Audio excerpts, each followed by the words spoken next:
And I'm really very much honored and happy that the project that Parwana and I have been working on for a couple of years now is in a physical space in New York. And in this vein, I also want to thank Parwana again for allowing me to use her incredible work to spotlight in the exhibition. And unfortunately, you are not able to see it yourself, but we'll show some photos of how we presented your work in the show. And also thanks, Geert, for joining and for making the list, which we'll hear more about later on. And it's also part of the exhibition. So I hope that some of you might be able to see the show, have seen the show already. Others, thank you for joining our roundtable discussion on such a, yes, a sincere topic, unfortunately. And I want to also say a little word about how I used Parwana's work in the show. We met during the first time of the lockdowns because I was doing an online exhibition during time also of closed borders, especially that I experienced in Austria and Germany, for instance, which was for us, of course, a huge shock and something that we could have never thought possible again. And that happened during COVID, as we all know. And this triggered somehow the online exhibition I did on networks. And that's how I got to know Parwana, and I presented her letters to the world from Moria in this exhibition. And then from that, the idea developed that I do the exhibition that you can see now at Apex Art. And I also used her title. I think it's the it's the title of one of her letters, and it's called "My Pen Won't Break, But Borders Will." And for me, this was such a strong sentence that really inspired me also to do this exhibition and to invite other artists and organizations to join. And yeah, I'm really happy that it worked out that way. And yes, so that was also, again, a huge thank you to you, Parwana, to let me use this. And without further ado, I would really like to just hand over the mic to you, Parwana, and maybe you can start also with telling us how the letters came about. I can, while you talk, I can maybe also show the wall we created in the exhibition, and so maybe you can talk about the letters and also about all the other activist work you have done in Moria, in the refugee camps, until now in Germany, where you have permanent residency, I think, right now.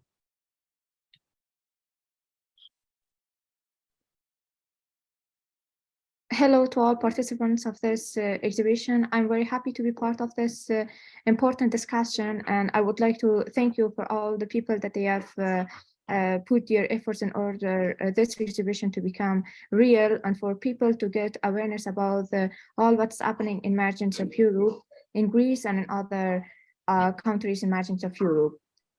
My warm thanks goes to the people that they have stood in solidarity with us, those that they have stood with us in our activism, and they have supported our work and our initiatives. Regarding your question, I can say that I was writing about the circumstances and my everyday life in Moria, but it was a very great coincidence. I can say that I could meet some people from all and from and Welcome to Europe. And then I got to know them, and then they encouraged me in the way that I was writing and reflecting the condition in a very clear way and talking about situation through my words and my letters. After a period of time and collecting a series of letters, writing about the daily life, writing about my experiences, writing about the stories of people and different people from different communities and with different, daily life.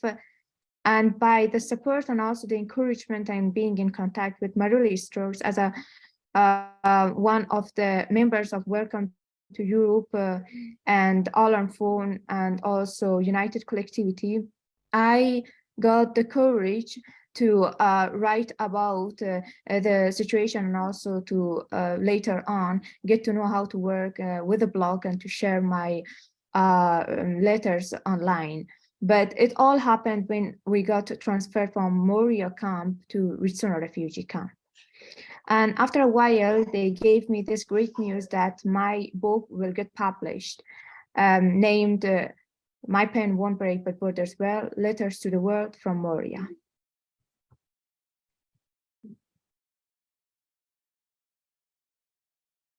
Yes, thank you. And also you mentioned already Marily Stroux. She unfortunately cannot join tonight. She was also part of your first arrival in Moria, as I understand, also with the activist group Welcome to Lesvos, Welcome to Europe. They have a blog, and that's also where you published letters the first time. Is that right? Yes, Letters to the World from Moria got published for the first time in the blog, by Welcome to Europe. And after that, I got the chance to get readers and get to know that people are really not aware of the circumstances.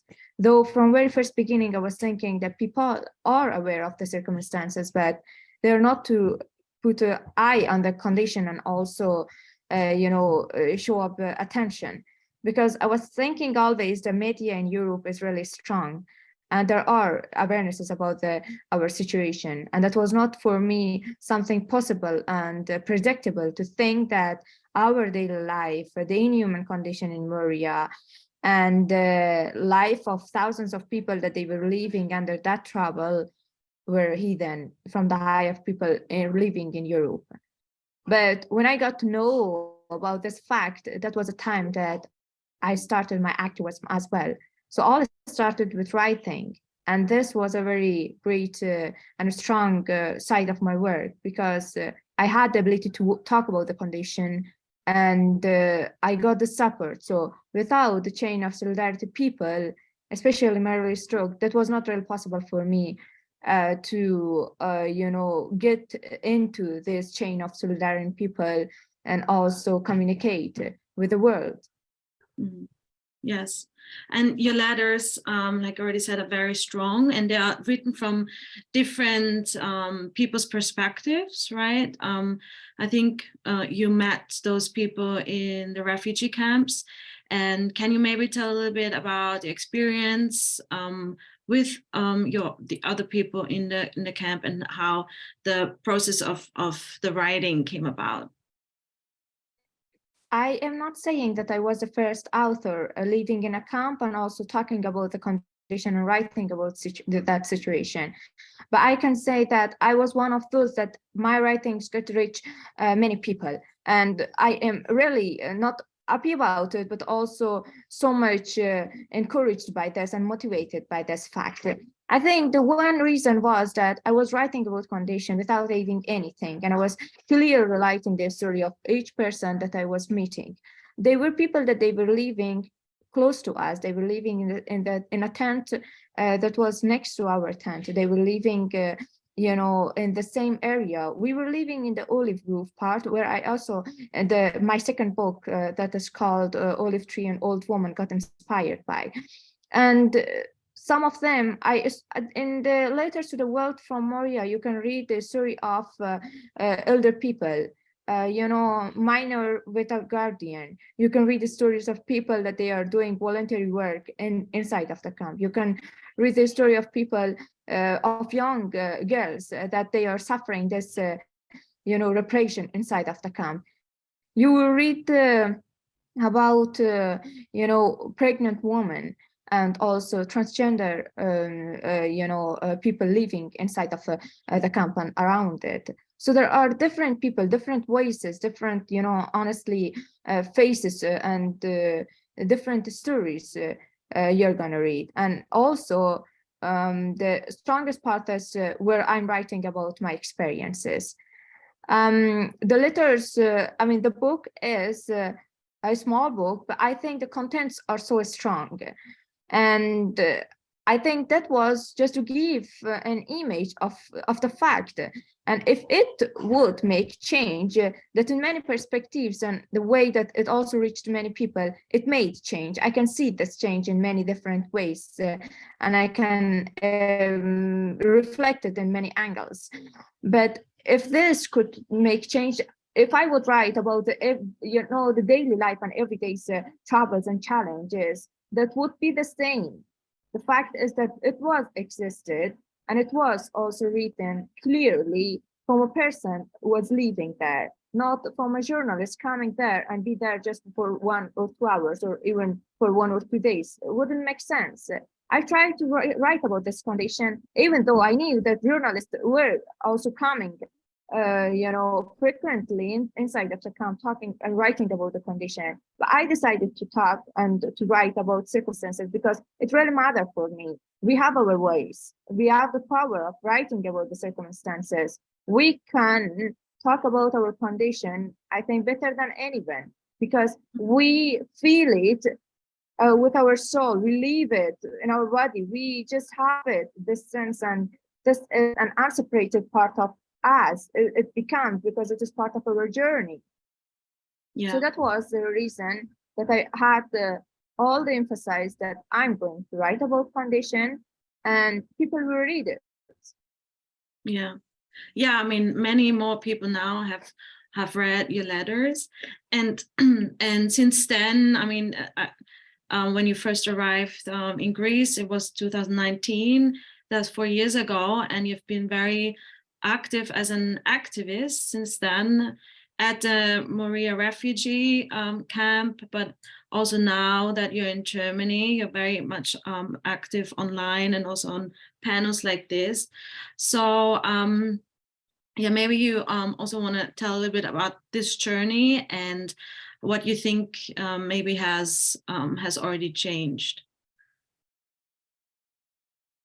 I was the first political activist and the youngest political activist as a female in Rizzone refugee camp, a camp that was built for 3,000 different communities from 5 different communities. And to be a refugee activist and living in the same camp, and to be also a young girl without a formal education degree, it was not really easy for me. I knew that I was going to face many challenges, but I was really,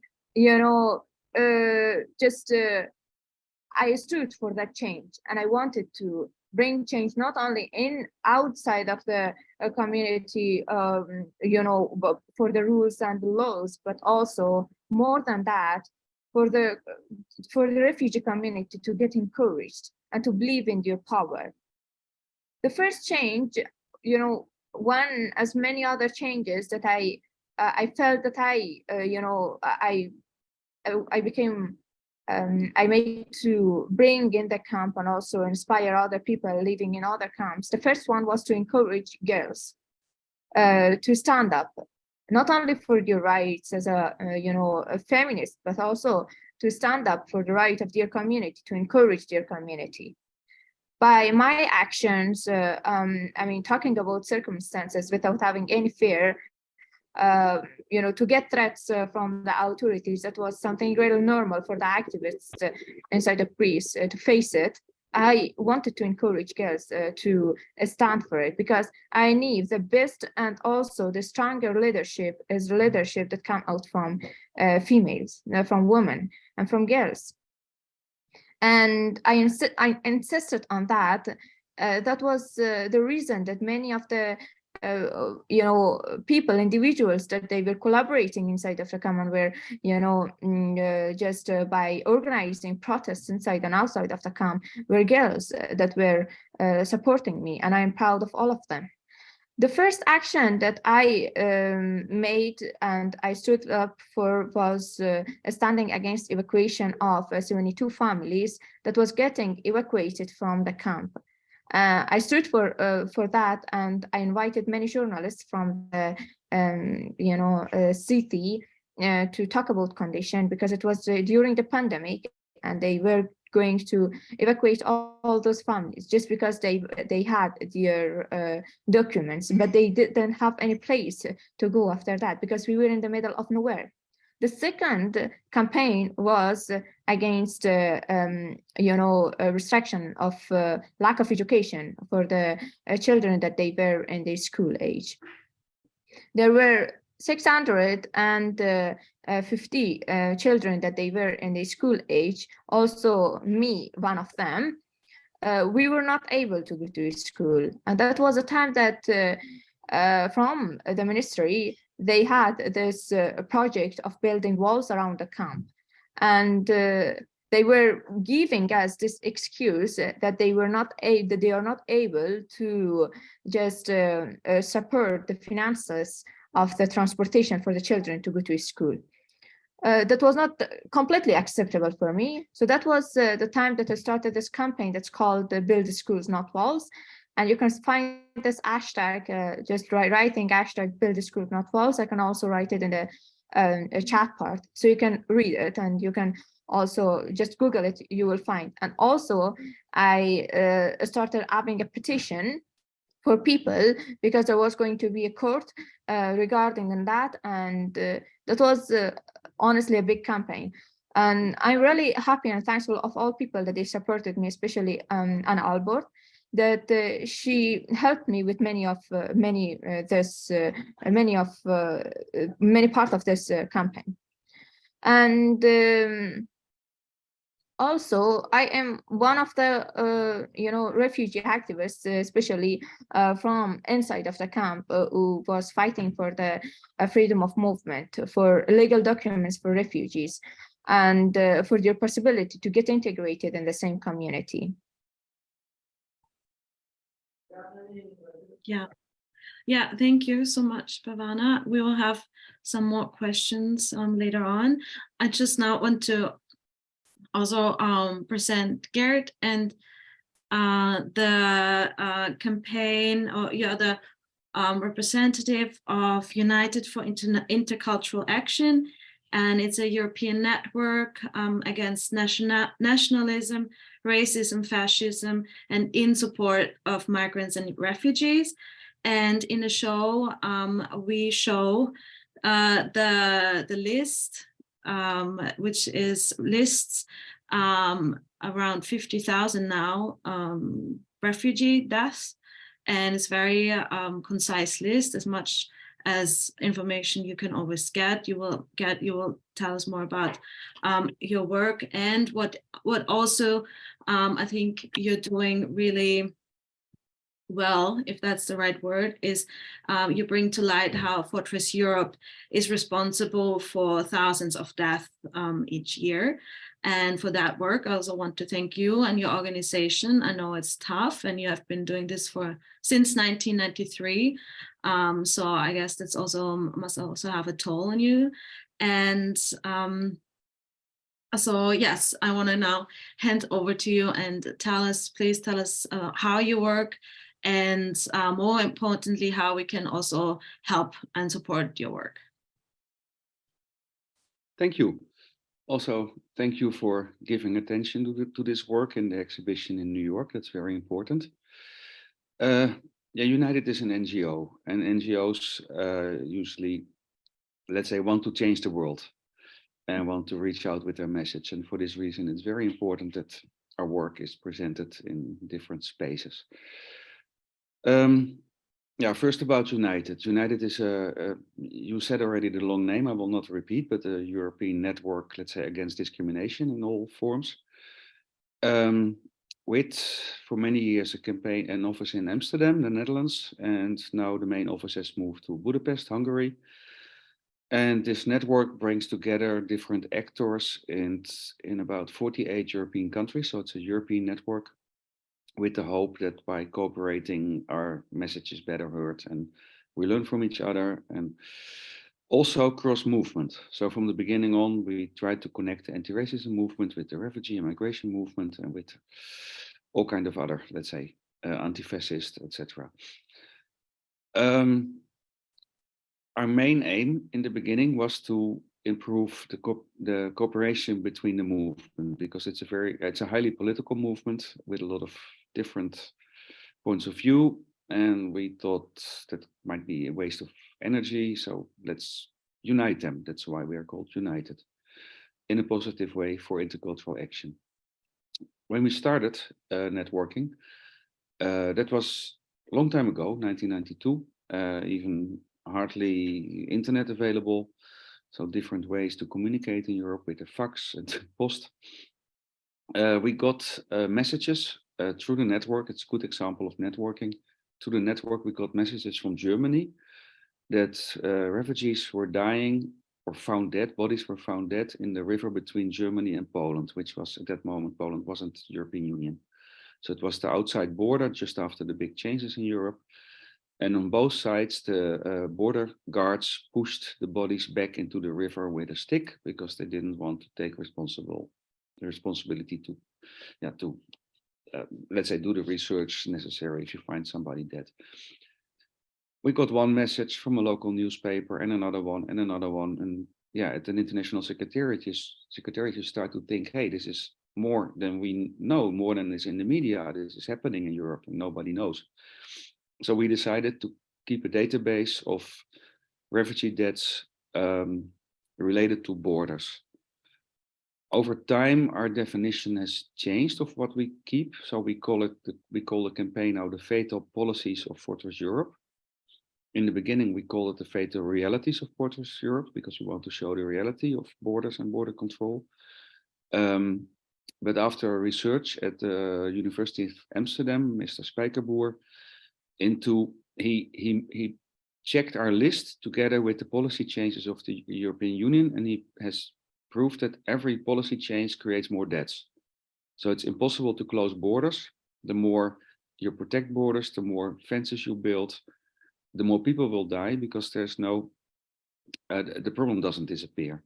And the problem of migration and restrictions on travel. We started to work with a simple list, always voluntary. There was never money for this project, but we just, let's say, in the spare hours in the office, many people worked on it from many European countries. We always worked with volunteers. They started adding people in a long list, and this list has grown and grown. And as you know, for media, you need a figure. So when we had 1,000, that's a set figure, 1,000 deaths, we thought, okay, let's step out and step to the media. Nobody interested. We did it again with 10,000, nobody interested. In that time, at the moment, there's a lot of news because big boats disappear in the Mediterranean. And now also the general media follow this. But in the beginning, in the 90s and even 2000, nobody was really aware of what was happening at the border. Until in 2000, was it 17, 18? The Guardian published our complete list on 60 pages, which is special for an NGO. Usually you get only 5 lines in the mainstream media, but we got 60 pages and a website. And since then, everybody wants to work with our list. And that's, of course, what we want, because our message, honestly, we don't have a solution about borders. And I mean, there's lots of things to be done to save lives, and we have to change the whole system on the whole world to keep people outside of wars and not hungry. But the fact that our policies kill people is a message that we want to reach out. And since it was in the Guardian, we are very successful in that. I showed you already maybe people saw it already, but in the background, I show you some samples of big things that happened with our work. So this is Barcelona Metro, where on one side the list is hanging in Catalan and the other side in Spain, done by a Turkish artist, Banu. Also, she managed to hang it in railway stations.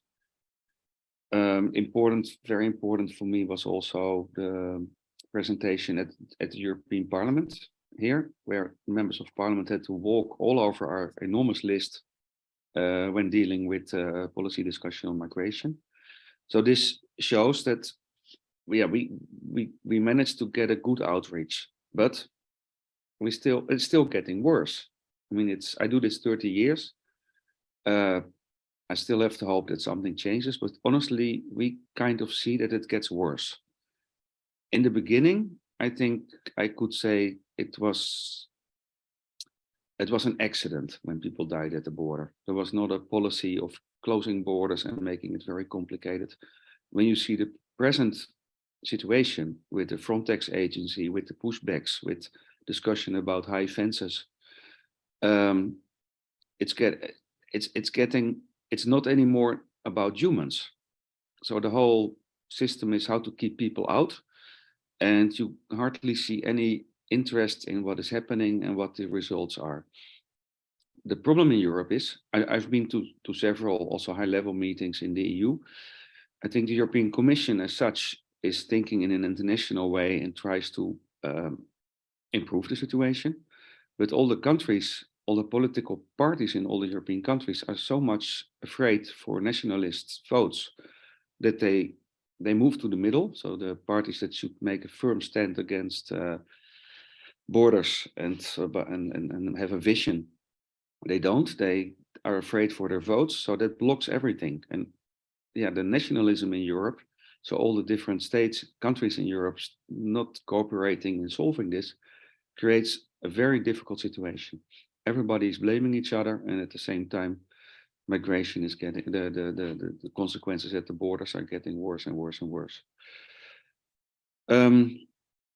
Yeah, we continue with our list. Luckily, so how can you help us? We need funding. That is generally a problem for NGOs. Nobody is, no official donor will support this. So we are depending on small payments through PayPal, which you can find on our website, unitedagainstrefugeedeaths.eu. But we also have, let's say, for us, good news. We found a project together with, starting in art, with a choreographer, Geert Ates, and University of Ghent, University of Lyon, a cartographic atelier in Brussels. We will build a necropolis in the next 4 years, which is a city of deaths, aiming at presenting our list in a more open source way online. That is good for me. I'm already 62. I cannot continue to do this for another 30 years. And honestly, I'm afraid it will not disappear before I have to stop working. I don't speak about pension, but, or we work with more people on it. So at least for 4 years, we get help, support with a lot of partners, and we will also make visits and invite people in conferences. And so also I hope Parwana might join in parts of the project with her advices and expertise. We want to work closer with the migrants. Yeah, but let's see what we just started. It's exciting. It's also difficult for me because it's university, and that means that it is sometimes a bit slow. I want to change the world tomorrow and not in 4 years. But every little bit helps, and so I'm grateful to all the people working with our list and showing our list, like here on the Dutch beach, very good commemoration site, and we will continue with that. Yeah. Maybe I have to add one thing, because I didn't explain what this list is, and also we didn't have it screened. I can screen it. Can you screen it? Yeah, in general, the list is just giving plain basic data of that we get from sources, different sources, media, but also the official sources through the International Organization for Migration, through the network. Yeah, so this is the last updated list. In every year, June, we update a list, and you can find it on our website. Why June? Because 20 June is the International Refugee Day. And on this Refugee Day, this list is used by many NGOs and activists. For example, read loud in Switzerland for 24 hours, translated in other languages. And so the next one you can download in end of May, beginning of June, and we hope you use it for actions. Yeah, thank you. And Geert, just maybe for people that not so familiar with the term Fortress Europe, and like I said, you use it a lot also in your texts, and you criticize it a lot. Can you maybe just quickly explain it a little bit, and also what the problems are with this, with Europe or the EU?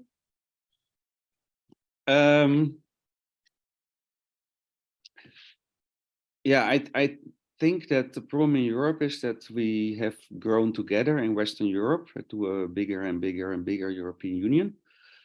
But it is mainly on an economical way, cooperation, getting €1, less borders for businesses. But we never developed a policy or even a vision. I completely lack vision on migration. And there's no common foreign policy. So there's no, you can see now with this terrible war in Ukraine, how hard it is for Europe to react with one voice. There's not one Europe. There's a bunch of countries that manage to get the border inside the way, but don't know how to deal with hunger, war, foreign policy altogether. And this creates a huge trouble. And that's why we call it the Fortress Europe, because we have a strong, very strong outside border to protect our internal border. So it's kind of really a fortress. We protect our own situation, our own richdom, and we don't manage to share or to invest in responsible ways, or to, if you look at Africa, for example, you could even say the migration is a modern kind of slavery, because the strongest survive and can start picking potatoes or strawberries in Spain for €1 per hour.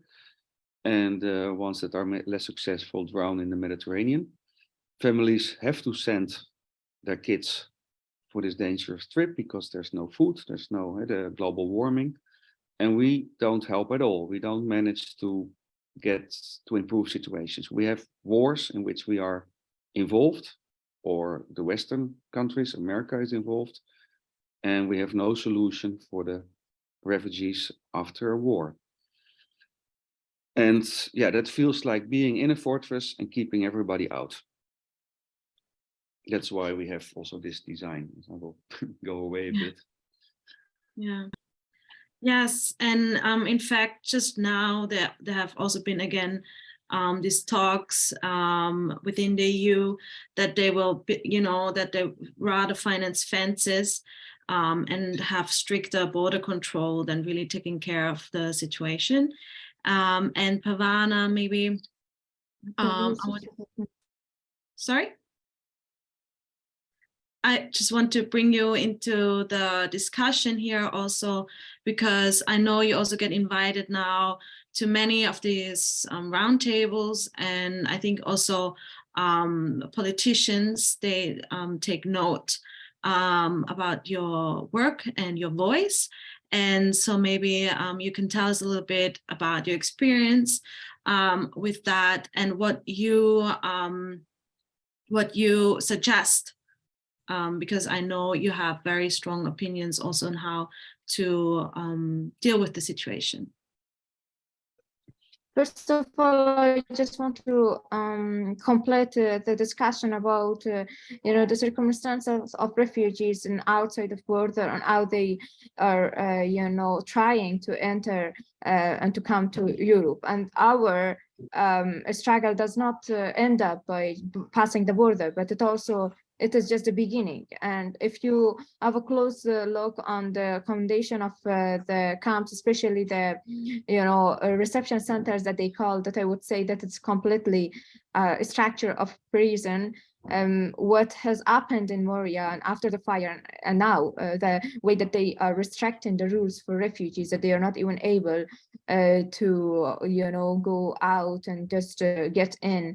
And they have, specific hours that they can enter the camp, and people that they don't have, or they have completed your document, they just need to, leave the camp, no matter if there is any shelter for them outside of the camp.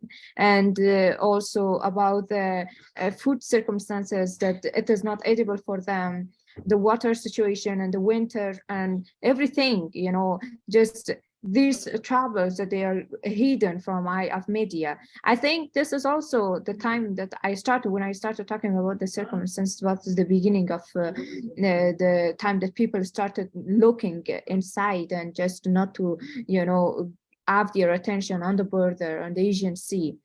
and to narrate the story of people struggling and their daily life challenges inside of the camps.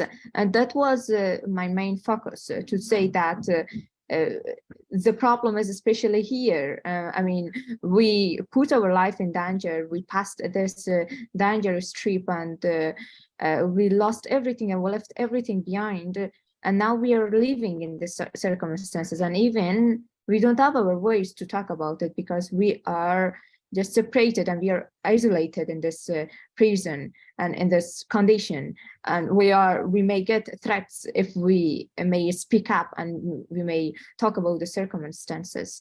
So I think that was really important for me later on to talk about Ritsona camp, to see that everything did not end up by just leaving Moria and entering a new camp, but this is the beginning of the journey for me. And to see and to be in that camp for 2 years, I started writing letters from Ritsona as well.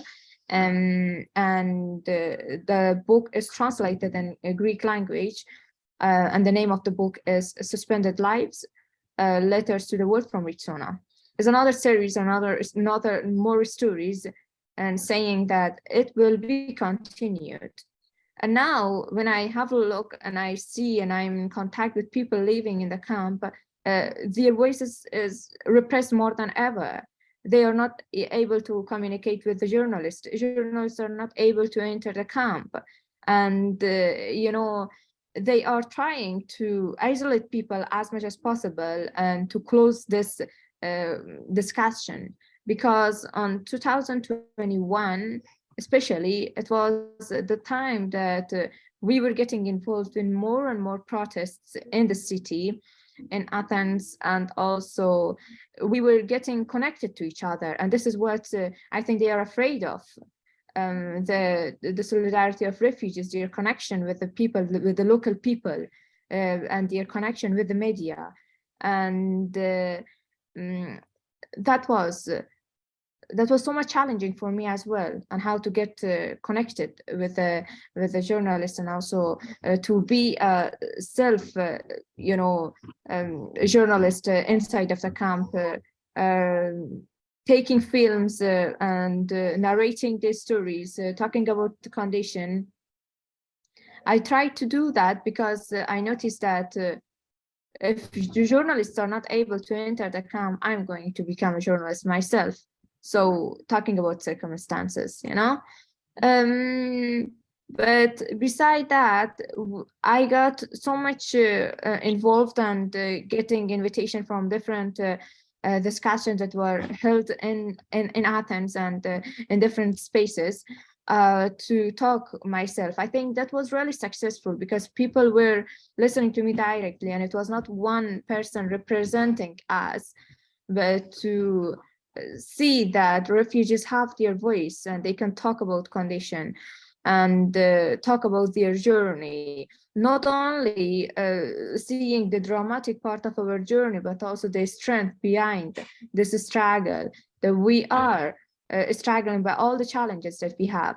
One can consider that for a refugee living in a camp that is under highest threat from the authorities, talking about circumstances and being against the authorities and the injustice laws, that was a big threat for me, honestly, because it was easily, I could go under, the RIP list, I would say, just for getting stopped. But for me, nothing was more dying, feeling to die than being in under repression and feeling this repression. So I started to use my power, that was writing and talking about condition and communicating. And when I noticed that people are really listening to me and they want to know about this condition, there was no chance for me to give up, Yeah, thank you. It's always so empowering to hear you speak, Parwana. So thank you also for reminding us of everything that's still, missing in the conversation and in the politics. speaking of, are there any questions from the audience? I see, yes, we have not in our discussion now, obviously we talk about Europe and the situation in the EU, but this situation is going on in different places around the world. And I think if we open up that discussion, we will sit here for much longer than an hour. So if there are any specific questions to Geert or Parwana, please let us know in the chat. And I would also like to ask you about your future plans. Geert, I know you've already said that your work is probably never done, but yeah, maybe there is some positive outlook, or also a call to action to us and what is still we need, what we can do. Maybe Geert, if you want to start, and then Parwana can have to word. Yeah, that's a difficult question. I wish I would know how to change the situation. In fact, I wanted to add on what Parwana said about situation in reception centers, because for me it's a very good example of what is going wrong.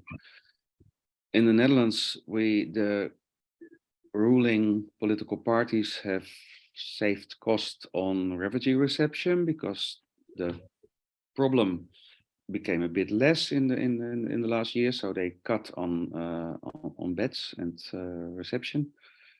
Until we suddenly got an overflow last year, partly because of the war in Ukraine, but also because of the migration that doesn't disappear. And there were hundreds or thousands of people sleeping outside the reception center in the Netherlands. Then they make emergency water pipes and toilets and whatever, but still there's a fence between the people and the whole family sleeping outside in the rain. They forbid organizations to build tents because they said we don't want these refugees there. But of course, where should they go then? They blocked at the moment, the court has forbidden it yesterday, they blocked family reunifications because the Dutch government says we don't have enough space, so people should wait. Even if they're entitled to come to their family, they should wait half a year. As a result, the situation is not improved. As a result, our prime minister goes to Brussels and says we have to stop the refugees at the borders, at the outside borders, and build fences. And why does he do that? Because he's from the Liberal Party and he's afraid to lose votes to the more right-wing parties. And honestly, I think that, yeah, how we want to solve it is to reach out with this message again and again and again to people that never, let's say, that vote, so to the voters. And maybe it's important to reach activists, but I'm honestly often more happy when our work is hanging in a museum or read in a church, because then you reach other people, and those people have to start to understand that they shouldn't vote for the parties that kill in the end. And it will not change, I'm afraid, soon, but this is a real scandal.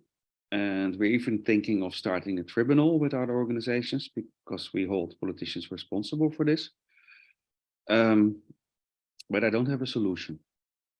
I have a solution: vote for other parties.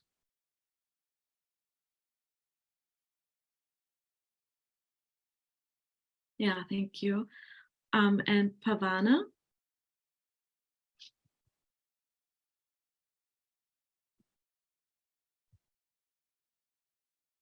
Am I going to answer the same question, or it's going? Okay. Honestly, my suggestion is a bit different, or I'm thinking in a different perspective. I know that parties are not going to be changed and politicians are not either, but like, who has the power? Israeli politicians? I would say no. I think the power is to the people, and it should be given to them back. You know, like our ways, it is our ways, but it has been taken from us through rules and laws. By being under threats, by being afraid, by feeling that it is maybe something dangerous for our asylum apply, And that's the main reason that you have might seen less refugees getting involved in political, actions. This is the reason. But we have the power, and that's why one of the main reasons that I am sharing not only awareness but also encouraging refugees to talk about their condition is to give this voice to themselves and to tell them that you have this power to talk about the condition in 1,000 different ways. It is art. It is words, by writing, it's by filming, it's by talking, it's by being active and participating in different panels. And also on the other side, asking the people that they are organizing such panels to, encourage, invite, and give more spaces to refugees to talk themselves, because we want to change this narration. We have adequate narration about refugees and only having the drama part of our journey, but we want to have an alternative narration saying that this information are completely false. It is not correct about our life, about our journey, the reason that we left our country. And you need to reconsider and rethink about it, and that each of you has the power to make changes. This is the reason that politicians are not going to bring any changes if there would not be any pushes on them. So what we are doing, we are pushing the politicians to, retake the laws and bring new laws that will be fair, equal, and sustainable. By saying the word sustainable, I mean that this cycle of getting deported, passing the borders, will get less, and has mentioned that from 1993 that he started in being part of this group or NGO or collectivity, I would say, the number is increasing year by year. This is the reason that maybe there is something wrong in the action either or in the reflection that we are getting. I think I had a very high and wider perspective about everything going on and all the things that's happening in the depth of this story and the way that we are organizing everything when I was in Greece, especially because it was Margins of Europe and people were getting sources from there and reflecting them in a wider glance, I would say. But how people can support, I think you're already supporting by talking and putting the seriousness of this, this topic and bringing it on the board and letting the people to know about it. We need such kind of actions more. And as more it will become and as more involved people will get, there will be a new perspective and people will get more. I mean, it is mainly about awareness and how this awareness will get shared. What is written in the media, it is just, as Geert already mentioned, it's just some lines and talking about one specific situation. So people don't have the main informations. I mean, the main source is not existed really, but this source does not come directly from, from magazines or from, just normal regular sites that we are following for getting news. But it is mainly manipulating people and taking the power from people and not letting them know about the main condition. And you're right, this, this story of refugees and displaced people passing borders is not going to end up. It will be limited and it will be not be possible for people to cross, only for the ones that they are not physically able. Only for vulnerable people they will be left behind, but the rest of people are going to find a way, either if they have they are financially better or physically better and they have this ability to pass the borders. But it is the only chance. So if it is the only chance for them, rather than to strive or to struggle to survive, they would struggle to survive,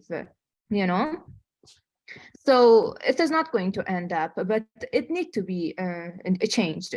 And I think there has been in recent years, there has been many more actions in a political side that it needs to be also in political side changed, because I have seen that even in the political side, it has been only focused when with something happens, but then it does not follow up. You know, people don't know what's going to happen when something, for example, the fire in Moria, after when it happened, what's going on now? Many people started acting for that, but the isolation that people are in, and the current condition and the terrible situation and inhuman and systemic violation that they are under, it does not end up, and they are facing it. And especially the systemic violence through the procedure, the asylum procedure, that they need to, you know, wait for years just to get their legal documents and to get their freedom to move. It is another part of the story. So people can support by talking, and by talking about condition, by raising awareness, by encouraging their community, their friends and people, you know, to not just let this chapter and this topic get closed and get, you know, faded, because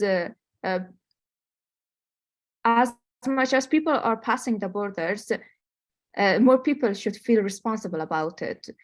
And I mean, many people need to rethink about this journey. And the last, I mean, last but not last, I would also say that we as refugee activists, I know that we are not the only one acting and standing for this injustice and in, you know, inhuman condition, and for making changes. There has been many people, and we are on their shoulders. So we are not going to give up, but we just need more people to stand beside us and next to us, and also supporting us, being behind us. And I believe that by this, there will be more refugees talking about condition, and there will be a new sketch, a new reflection of the circumstances, and you will have new voices, more voices of people talking about condition. Thank you very much for listening to it. I believe that you will follow the information and everything, and that you want, and also the especially about the informations and updates. But if you have any question, I will be happy to listen to and to answer. Yeah, thank you. And I would also like to encourage everyone to follow Parwana on Instagram and Twitter and all the other social media, and her work, and also Geert, to donate. You can find all the information also on the Apex Art website and in the exhibition, how to donate also to the list, so they can you know, keep on doing this important work. And on that note, I think if there are not any questions from the audience, that we finish with these strong words, and also the words of encouragement, that we can all do something. And yes, and thank you again. Yes, good that you posted it, Parwana. Maybe Geert, you also wanna just pop in the link. And yeah, thank you again for all the work you're doing and for being part of the exhibition. It was really important to me to have to represent also organizations in the exhibition, and obviously also voices, direct voices like yours, Parwana. Yes, thank you also for joining, everyone. And there's gonna be one more talk on the 3rd of March, I think, with 3 artists of the show. And we also have another vital discussion about these topics. And yes, I just leave the chat open here for Parwana also to to post more about her work and also about Geert, the link. And yeah, thank you again. And until next time.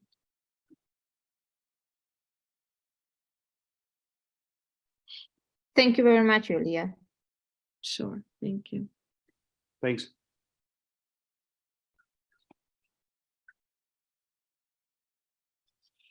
Also, thank you, Geert, for the work that you're doing.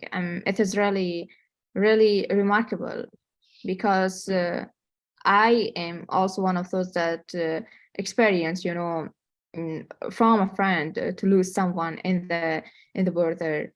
I know people, I mean, how does it feel to lose someone, but how strong the feeling is to, you know, find out that their names are not going to sink in the sea, but it will be read by the people, and it is going to be hung in many places. It is very, it's very important.